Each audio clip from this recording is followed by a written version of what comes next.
Let's go on to Tisha B'Av before we forget. All right, so share my screen.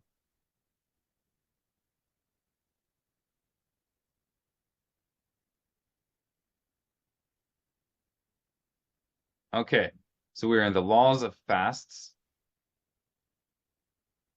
We're in the 5th chapter, laws of fasts. Halakhot ta'aniyot in the Mishneh Torah. Do we have a taker for reading chapter 5? You'll find it in the last chapter. And zoom in a little bit. Oh, sorry. For those on a phone. Is that better? Yes. All right. B'chavod. I'll start out here. There are days when the entire Jewish people fast because of the calamities that occurred to them. Then, to arouse their hearts and initiate them in the paths of repentance. This will serve as a reminder of our wicked conduct and that of our ancestors, which resembles our present conduct and therefore brought these calamities upon them and upon us. By reminding ourselves of these matters, we will repent and improve our conduct, as Leviticus 26:40 states, and they will confess their sin and the sin of their ancestors. So number one, the purpose of Tisha B'Av is not to simply fast. It's not an obligation in and of itself, not derived from the Torah, nor is it derived from our sages as an ideal practice. It's intended to be a temporary practice to arouse us to repentance. At the point that we've repented, it no longer makes sense to continue to do so. And for this reason, we find that there's a certain point in the history of Israel that we will stop observing Tisha B'Av as a day of mourning. The entire purpose is to arouse us to repentance. We need to ask ourselves, repentance of what? Right? Well, it could be connected to the whole historical milieu of historical events that it was instituted in response to. So let's continue. These days are the following. The 3rd of Tish'ah. This is the day on which Gedaliah ben Ahikam was slain, and the ember of Israel that remained was extinguished, causing their exile to become complete. The 10th of Teveth. This is the day Nebuchadnezzar the wicked, the king of Babylon, camped against Jerusalem and placed the city under siege. The 17th of Tammuz, 5 tragedies took place on this day. The tablets were broken. In the first temple, the offering of the daily sacrifices was nullified. The walls of Jerusalem were breached in the war leading to the destruction of the second temple. Apostmos, the wicked, burned a Torah scroll, and he erected an idol in the temple. Who would we like to have read number 3? I can. All right, so this is Tisha B'Av. Okay. On the 9th of Av, 5 tragedies occurred. It was decreed that the Jews in the desert would not enter Eretz Israel. The first and the second temples were destroyed. A large city named Betar was captured. Thousands and myriads of Jews inhabited it. They were ruled by a great king, whom the entire Jewish people and the leading sages considered to be the Messianic king. The city fell to the Romans, and they were all slain, causing a national catastrophe equivalent to that of the temple's destruction. On that day, designated for retribution, the wicked Tinius Rufus plowed the site of the temple and its surroundings, thereby fulfilling the prophecy Micah 3:12, Zion will be plowed like a field. Beautiful, thank you. Would someone like to continue in number 4?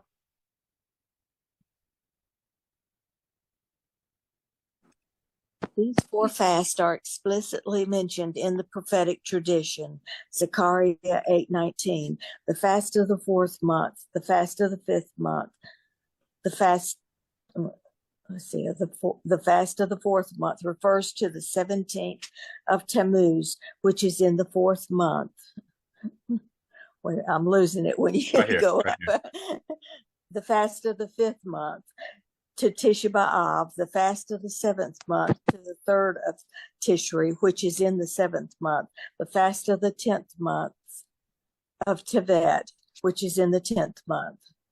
And the entire Jewish people follow the custom of fasting at these times.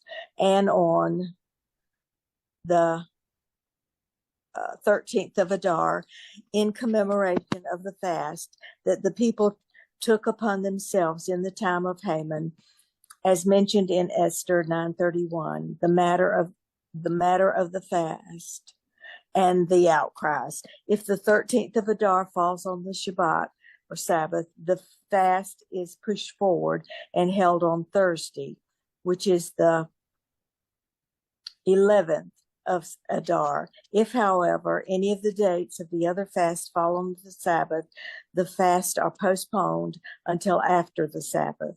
If the dates of the fast fall on Friday, we should fast on Friday. On all of these fasts, the trumpets are not sounded, nor is the Ne'ilah service recited. Ne'ilah service recited.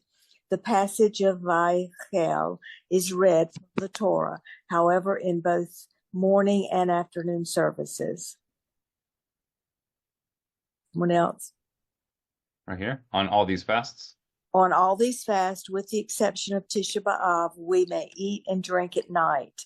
All right, so only Tish'ah B'Av and the Yom Kippur fasts, only they are the official universal fasts of the people of Israel, where we fast both night and day. All the other national fasts are only done during the daytime part of the day, daylight part of the day. And it's the only one that will take place the day prior, when corresponding to Shabbat. The others are pushed back. Right, because the others are really, even though they're mentioned in the Bible, they are not instituted as well, they're not simply about the state of the Jewish people. The others are more related to Tisha B'Av is also related to the state of the Jewish people, but the others are even more subjective. So that if you live in an area where your community is not suffering, or the Jews in your region are not suffering, then it actually becomes optional. And there's nuance in the wording of the Rambam, and it's more explicit in the Talmud, that in those cases, it actually becomes optional whether or not you fast. And in times of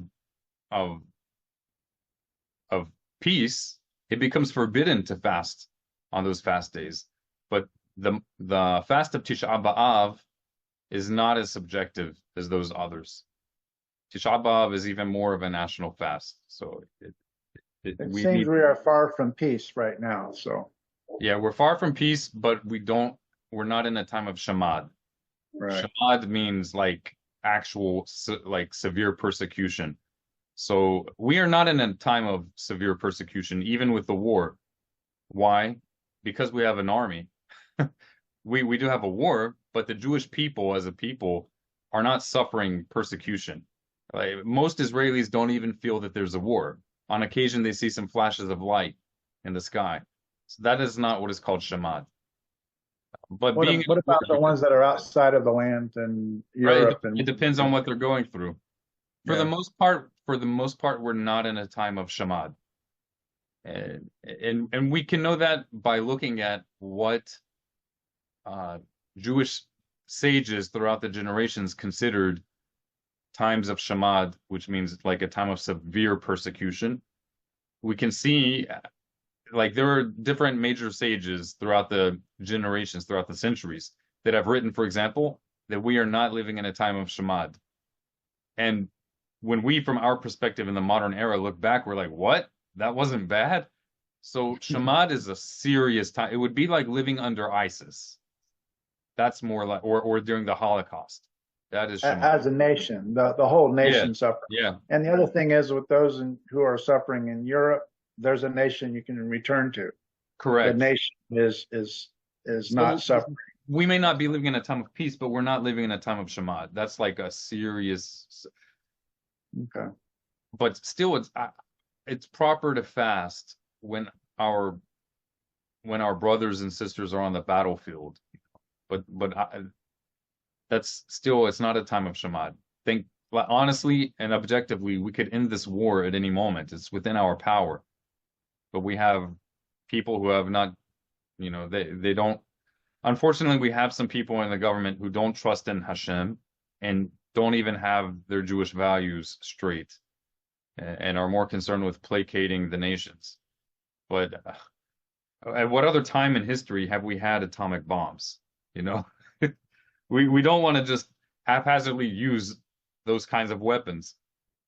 And we don't have to use those weapons per se, but it's within our ability to end the war more quickly than it has been if we wouldn't be so concerned about people who threaten to remove our trade agreements, for example.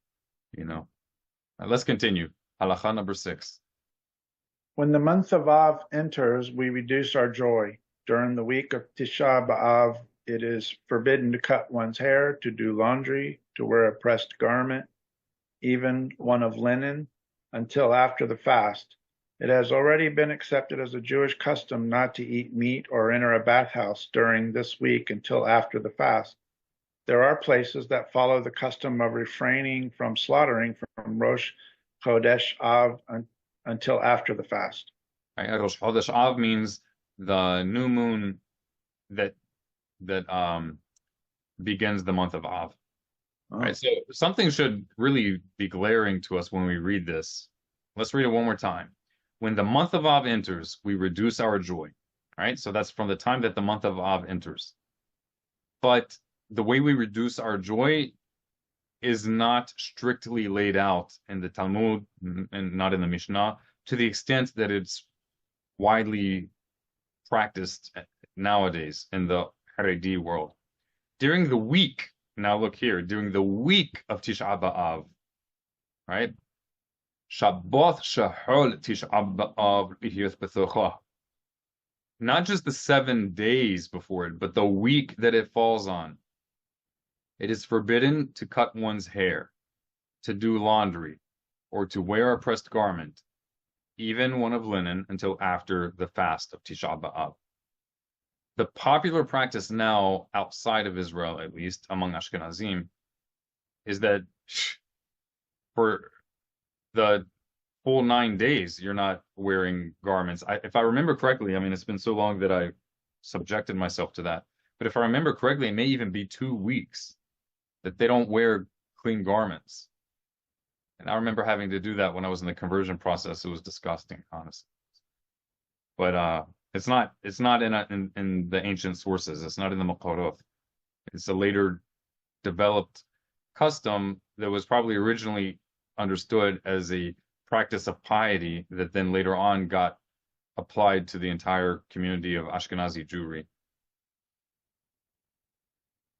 It's already been accepted as a Jewish custom not to eat meat or enter a bathhouse during this week, right? Not from the beginning of the month of Av, but during that week, not to eat meat. And again, this is a custom. It's not a decree from Hazal. And we're going to find explicitly even that according to Hazal, according to our sages, that despite that custom, I spoke too soon, but we're going to see it in the continuing halakhot. Being that on that week is so important, how is the week defined? Is it Shabbat to Shabbat and whatever? Yeah, whatever day. Right. So if it's on Thursday, it would be the Shabbat prior. Yes. Yeah. Right. It's not if it falls on Tuesday. It's not saying like the full week 7 days before, but rather from the Shabbat up to that Tuesday. So like from Havdalah onward? Yes. Havdalah? Correct. Okay. Havdalah marks the beginning of the new week. Okay. You don't refrain from festive meal on Shabbat because of the fast. Right. Notice it says there are places. When the Rambam says وَيَشْ مَقَامَاتٍ, that there are places, that's his way of saying this is a minority practice. It was not the mainstream practice. So some of the things that are done today and are considered like, oh, you have to do it, are practices that only 800 years ago were minority practices. And some practices done today were completely unheard of. And people just take for granted that this is what we've always been doing. It's not the case. Some things certainly we've always been doing, but not everything. Some customs that are just taken for granted as if they've always been done have really only been instituted and widely observed for not much more than a century, even. Hashtag three sets of plates and eating utensils. Do you really think people in the Middle Ages had the money or the means to have 3 sets of dinner plates and, eating utensils? Of course not. They didn't have 3 sinks and 2 ovens and 5 refrigerators. Of course not. All right, let's keep reading.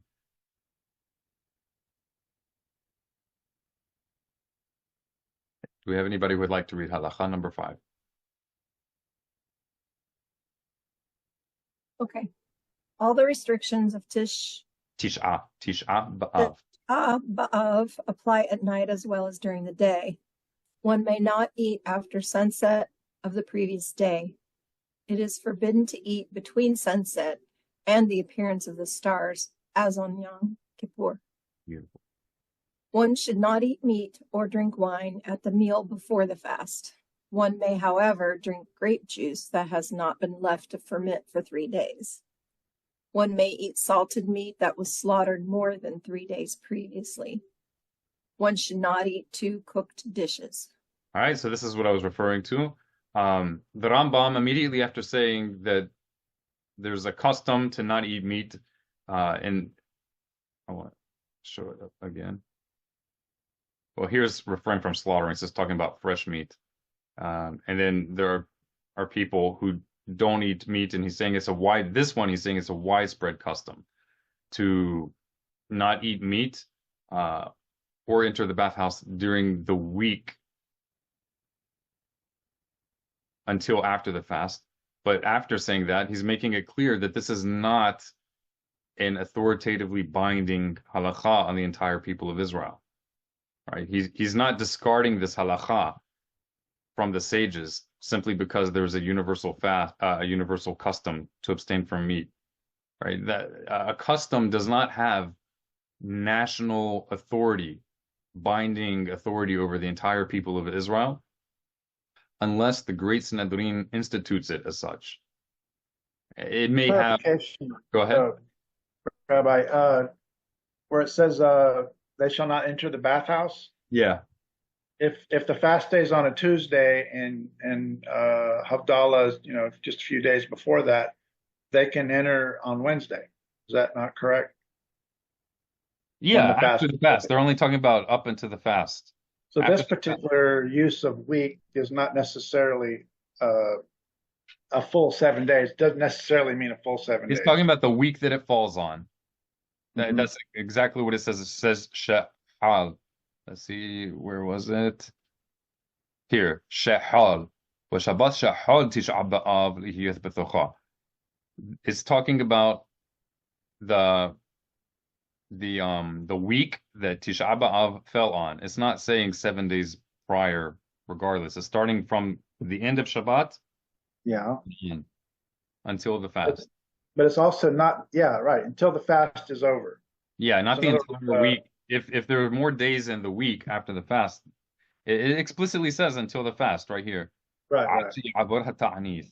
Until after. So it'll rarely be a full 7 days. It will generally be less than that. Okay. Correct. And again, this is just the widespread practice of the Rambam's time. This is about 800 years ago. This is not, just because it's a widespread practice does not mean that you're violating Torah or even violating the words of the Great Sanhedrin if you don't observe this. Certainly, if this is the standard practice in your community, then you should respect it. But that doesn't mean in your own home you can't take a bath. It just means you shouldn't make a show of it. You don't want to unnecessarily disrespect people. But that doesn't mean you have to be going by it within your own house. Right? As the Rambam himself shows here, right after saying that this is the practice of Israel. Oh, I want to point out something before I show you that. Notice how it says Jewish custom, and Hebrew it says Noharu Yisrael. Most of the time when you see the word Jewish or Jew in classical Jewish literature, in the Hebrew, it usually says Israel. So Israel has been a people long before the reestablishment of the State of Israel in 1948. It may be that in certain languages, they don't call them Israel until 1948. But among the Jewish people, we are Israel. We are Israel. And we never ceased to exist. We were simply kicked out of our land. But we never gave up connection to that land. Never. And there was a continual community of the people of Israel in the land of Israel. We were just simply under the occupation of foreign powers, which the Palestinian Authority and the UN continued to, they're basically the descendants of those powers that oppressed us and sought to nullify our sovereignty. So right after the Rambam says this is the custom to abstain from eating meat during the week that Tisha B'Av falls on, he then goes on to say that you can eat meat. You can eat meat even in that week. So it should be clear to us that simply because something becomes a pervasive custom among the people of Israel does not mean that it has inherent authority upon every person, other than practical implications of respecting your community. So one should not eat meat or drink wine at the meal before the fast. Well, wait, I thought you just said we don't do it for the whole week. No, that's not the obligation. That's simply the custom that is widely accepted. Right? So we should always be careful to distinguish between custom that does not derive from the Great Sanhedrin as opposed to the instructions of the Great Sanhedrin. We should not conflate the two. There's a question in chat that seems to be online with this meat and the last meal. The small meal before Tisha B'Av, consisting of an egg and a piece of bread dipped in ashes right before sunset. Is this a widespread custom? I know it's certainly a custom, but let's keep reading because he's going to get to it. Very good. All right, but I just wanted to point out that technically you can eat meat even up to right before the fast. You don't have to abstain from eating meat in the week before Tisha B'Av. And why is this important? I want you guys to see me. Why is this important? Because we should not put unnecessary stumbling blocks in front of people. Unnecessary stumbling blocks in front of people who would otherwise embrace Torah and cleave unto the people of Israel. And even if they don't want to join the people of Israel fully, but may want to ally with the people of Israel. But it could be that certain practices they just find either ridiculous or even abhorrent. So for that reason, we need to, it's not that we have to eat meat before Tisha B'Av. I'm not saying that. It's fine to abstain from meat before Tisha B'Av, even for the whole week before, if you want to. But this is why it's so important to make a clear distinction between what is actually Torah, what is actually directly commanded by God, as opposed to what is instituted by our sages, and to make a clear distinction between what is instituted by our sages as opposed to what has simply developed as a common custom, sometimes even only in the last 100 years. And so there may be some people who very much want to join the people of Israel, fully embrace Torah, but if you tell them that fully embracing Torah means that you have to get up at 3 in the morning to do, or I don't know, 2 in the morning or 1 in the morning to do tikkun hasot, a certain traditional prayer said in the middle of the night after you already went to sleep, but even long before dawn. And if you don't do that, well, then you can't be part of the people of Israel. You don't actually keep Torah. You're not really Torah observant. You're not really serious. You know, if we have this mentality, and there is such a practice, right? So why are we picking and choosing which customs we're going to turn into idols, right?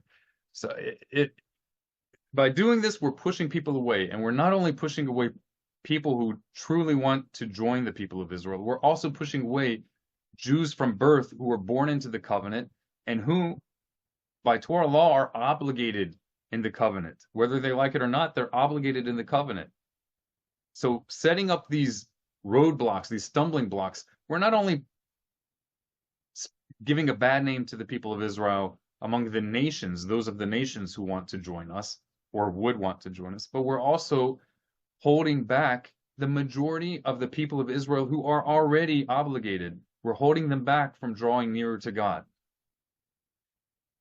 We have to be clear that the covenant of Torah are the principles, the conditions laid down in the Torah, and nothing more, nothing less.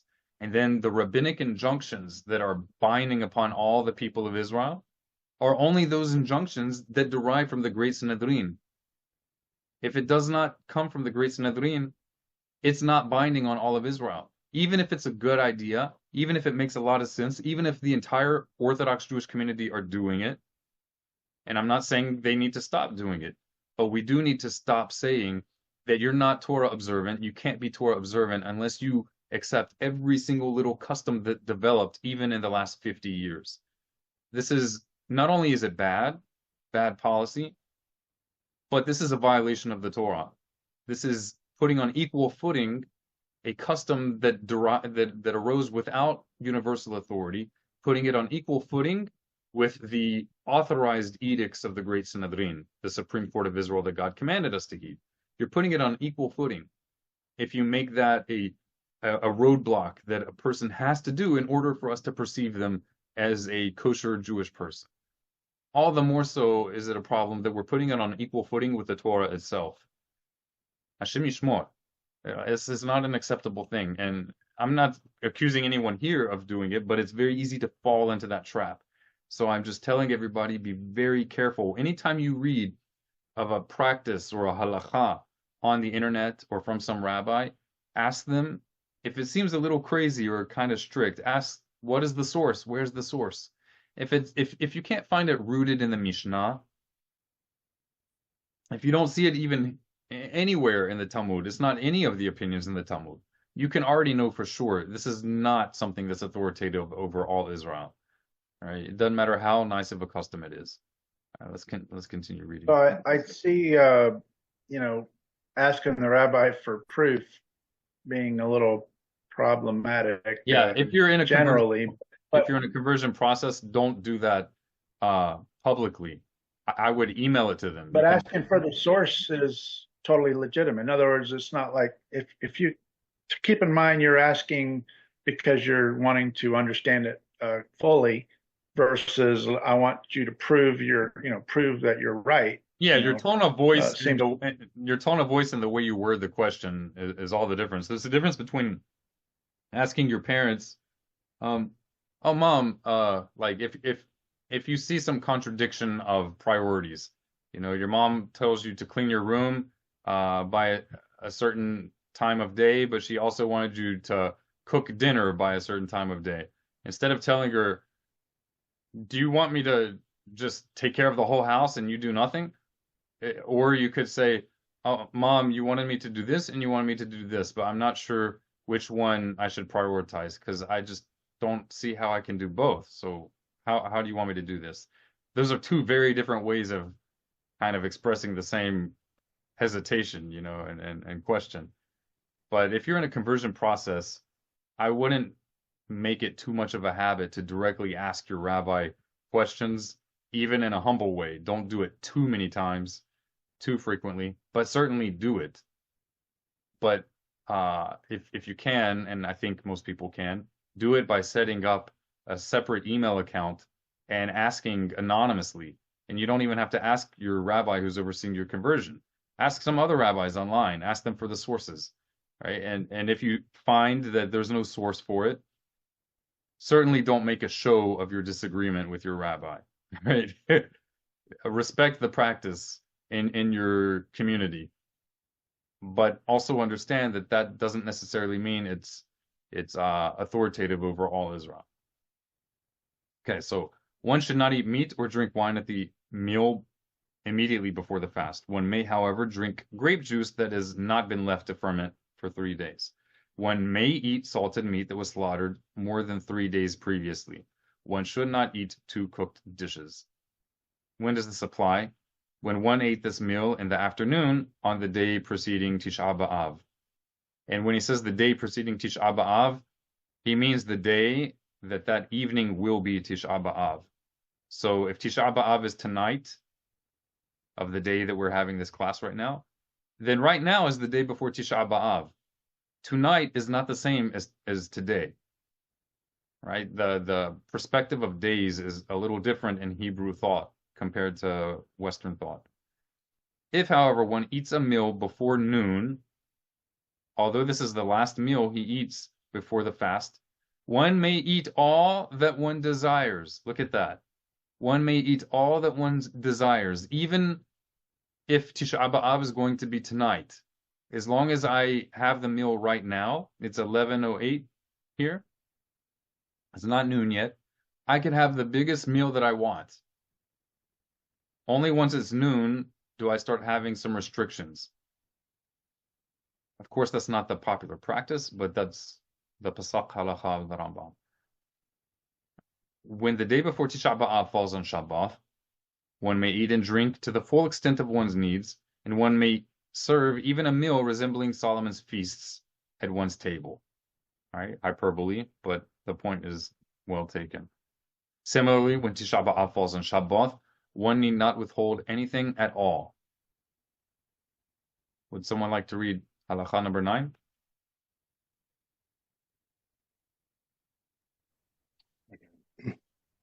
This is the rite observed by the people as a whole who cannot endure more. In contrast, the rite observed by pious of the early generation was as follows. A person will sit alone between the oven and the cooking bench. Others will bring him a dry bread and salt, and he would dip it into water and drink a pitcher of water, while worry, forlorn, and the tears, as one whose dead was lying before him. The scholar act in this or a similar manner. We never ate cooked food, even lentils, on the day before Tish'ah B'Av, except on the Sabbath. So this is the origin of the concept of like eating a boiled egg dipped in ashes. What it is it's a situation that has happened not only with the laws of Tish'ah B'Av, but with many other laws in Judaism as well. And that is that certain communities took upon themselves stringencies that were originally intended only for the sages, Torah scholars. And they took it upon themselves, or perhaps they were taught, perhaps they were ignorant and didn't know any better, or some spurious leader demanded that they do it. I don't really know for sure how it started, but the case of the what is the term? The case in point. This is not case in point. The crux of the matter is that practices that were not intended for the masses, that were only intended for isolated individuals who are exceptions to the rule, such as Torah scholars. So some leader in history started taking practices that were only intended for the most pious of people, and then started demanding that the entire population start doing it. And that's what's occurred. That's the case with a boiled egg while you're sitting on the floor and you're dipping it in ashes. That was not intended for the broad population of the Jewish people. And now it's considered like a standard in the Ashkenazi world. And look at the Ashkenazi world. There's a lot of beautiful things in the Ashkenazi Jewish world, but there's a lot of problems. All right, you look at the Sephardic, the Middle Eastern Jewish world, and then you look at the Ashkenazi world. The Ashkenazi world and the Orthodox Ashkenazi Haredi world, they're like the most strict of strict. But look at the big picture of the Ashkenazi world. In the big picture, the Ashkenazi world is not that observant, percentage-wise.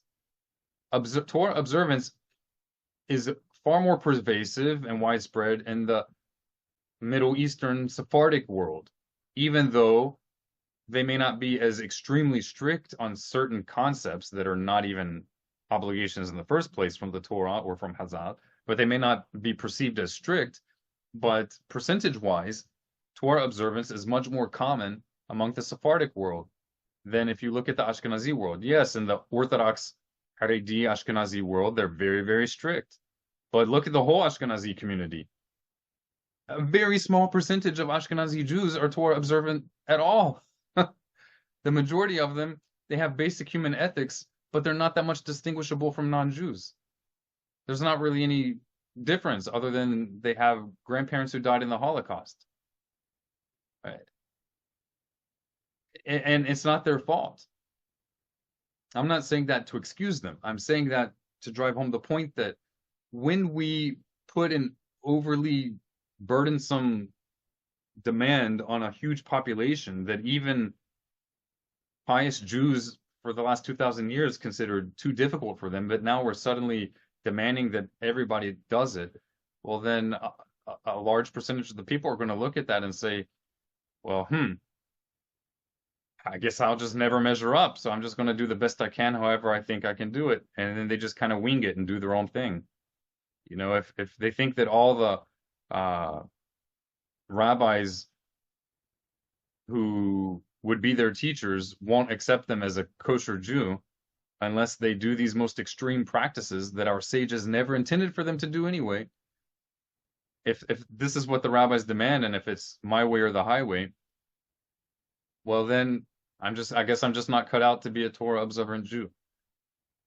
That's what's happened. And then the result is that the overwhelming majority of Ashkenazi Jews are not very observant. Contrast that with the Sephardic Middle Eastern Jewish community, where yes, there's a lot of strict halakhot as well, but not quite to the extent of what you find in the Ashkenazi Haredi world. And so even though a lot of Sephardic Jews are not super meticulous, but you don't find the reform movement, quote unquote reform movement, you don't find them you don't find reform rabbis teaching in public universities declaring to the world one God. What's this one God? Why not three gods? What difference does it make? Who am I to say that there's just one God? I'm not giving this as a random scenario. I heard with my own ears the local reform rabbi in my hometown teaching this at the local university at a religion course at our local university. He was a professor also at the local university. No, I'm not making it up. You can look it up. It's ULM, previously known as NLU, Northeast Louisiana University. When I was going to school there, I heard him teaching in one of the classes. I stopped to listen, and that's what I heard. This didn't happen in the Sephardic world. This is well known in the Ashkenazi world. You have all kinds of crazy ideas. Pantheism, panentheism, Jewish, they even have a term for Jews who are Buddhists, Jubus. This stuff didn't rise up in the Middle Eastern Jewish world. This arose in the Ashkenazi world. Why? Because they put such a ridiculous burden on the entire population that now they think, okay, they look at the religious orthodox of the Ashkenazim, and most Ashkenazi Jews are saying, this is just absurd. They say this. They know it's absurd. And so they're like, this can't be. This just can't be what God or the universe or the power wants me to do. So I'm just going to do my own thing. Really, I can't blame them. If the teachers are not teaching them something that makes sense, can you blame people for going on their own path and making things up? It's not much different from Messianic communities. You know, I don't like a lot of things that Messianic communities are doing, but when they look at the English-speaking Jewish world, which is overwhelmingly Ashkenazi, when they look at that and nothing makes sense to them, or they're treated badly, can I blame them for just kind of making up their own shtick? Yeah, I may see all the errors and the mistakes and some silly practices, but who am I to make fun of them? They're trying to do the best they can. And I will say when I think that they're misleading people. I will speak up when I think that they're misrepresenting the Jewish people. But at the same time, if I'm not trying to present them something better, who am I to condemn them? Right? And I'm not really preaching to you guys. Please don't take it that way. I'm preaching to the reality in the Haredi ultra Orthodox establishment. But it is something that we need to be careful of. We don't need to go from one distortion of truth to another. We don't need to go from one extreme to another. The middle path is usually the right path, especially when in doubt. Go the path of moderation. All right, so we see here explicitly that Rambam states this is not some reform rabbi in the last 20 years. This is potentially the greatest, most widely respected rabbi of the Jewish world since the Talmud, saying that what is now the established practice in the Haredi, ultra-Orthodox world, to sit on the ground and dip a boiled egg in ash, this is not intended for the general population of the Jewish people. It says, Zohi midat kol ha'am, ma shehu amar lifnechem, she'enan yecholim lisbol yater midai. He says they are not able to endure more than what he mentioned up above. He didn't say, oh, they're not observant because they can't do what I'm about to say next. No, he said they're not able to. So we're sympathetic toward that, and we present them something that they can do. All right, let's continue. Someone like to read halakha number 10?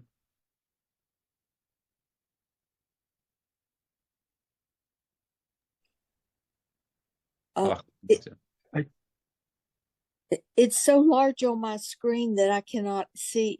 Even I can make it smaller. Let's see. Is that better? No, it's cutting off. I think it must be a problem on my end. It's cutting off half of the. What words do you see? I see pregnant women and. Okay. And then goes to the next verse, next line. Okay, should I move it slightly to the left or to the right? To the left.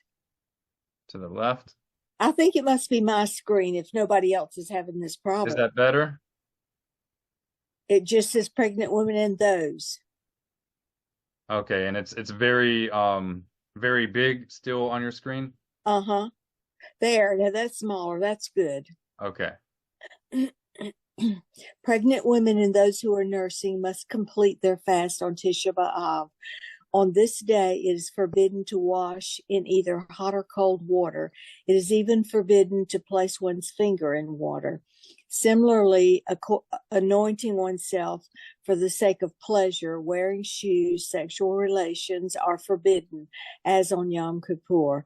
In places where it is customary to do work, one may work. In places where it is not customary to work, one should not. Torah scholars everywhere should remain idle on this day. Our sages said, whoever performs work on this day will never see a sign of blessing forever. All right, that's an example of hyperbole, which Hazal made great use of. And by the way, in the New Testament, we see Jesus also extensively uses hyperbole, which gets some Christians, especially, well, I did this as well when I was a young Christian, got me in trouble because I took some of these things so literally. So our sages, it was a common practice among the sages of Israel to make extreme statements to drive home a point without intending that they be taken ultra literally. Right? That's kind of the point of hyperbole. Okay.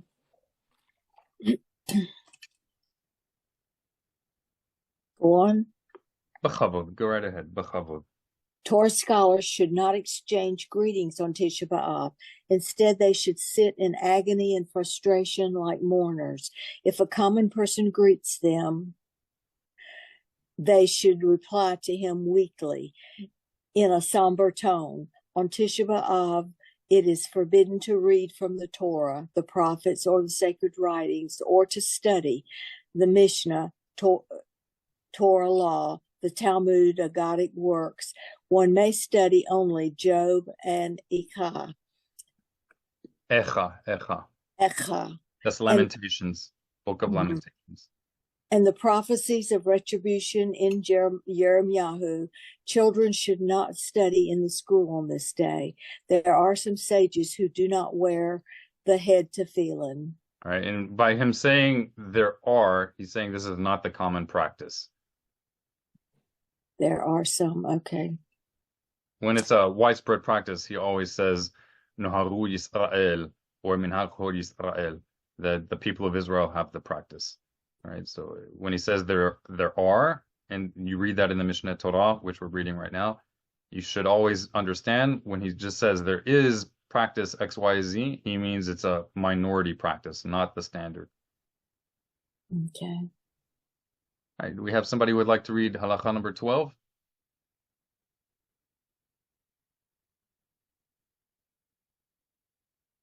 Well, we basically ended the section about Tisha B'Av. The rest have to do with other practices that were ordained for throughout the year in commemoration of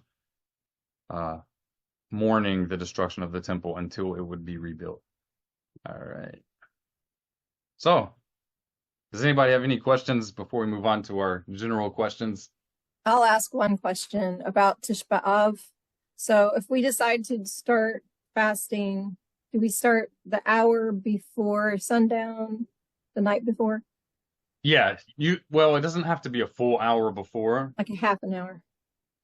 So you should find what the local practice is in your community. Not Okay. everybody does exactly the same thing, but you should start a little bit before sundown. Okay. And then during the day, all I'm looking to is to set aside the day for the purpose of remembering these events. So Excellent. I'm not really trying to do it and to join the Israeli people. Okay. So I'm just looking for a way to mark the day. Okay, you're commemorating. You're allying with. Yes. Yes. That's great. Halakhot. So what are so just reading those selected Limitations. Yeah. Okay. Then basically I'm free to do things as I please. Is that what you're saying? Well, if you're doing it not as someone who has joined the people of Israel, but as someone who just wants to be an ally of the people of Israel, you can accept upon yourself just about any mitzvah, just about anything, as long as you do it according to halakha. So Okay. in this case, you shouldn't just make up your own stuff. Okay. But you don't have to do everything. It's just that whatever you do, it should be done according to halakha. So we're not creating a new religion, is the main point. I understand. Thank you. You bet. Kol hakavod. God bless you.